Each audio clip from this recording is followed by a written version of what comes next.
உனக்கு உன் கையால குளத்துல இருந்து தண்ணி எடுத்துட்டு வரணும். உன் கையால பிள்ளையாருக்கு ஊத்தணும். அதான வேண்டுதல்? ஆமாங்க. என்னடி பண்ண போறான் இவன்? அதான் எனக்கு ஒண்ணும் புரியல. என்னங்க? தோல கைப்படும். இங்கயா? என்னங்க?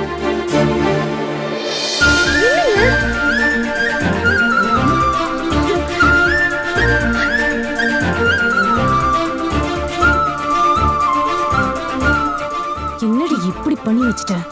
எவ்வளவு மொக்க பிளான் போட்டு வச்சிருக்க.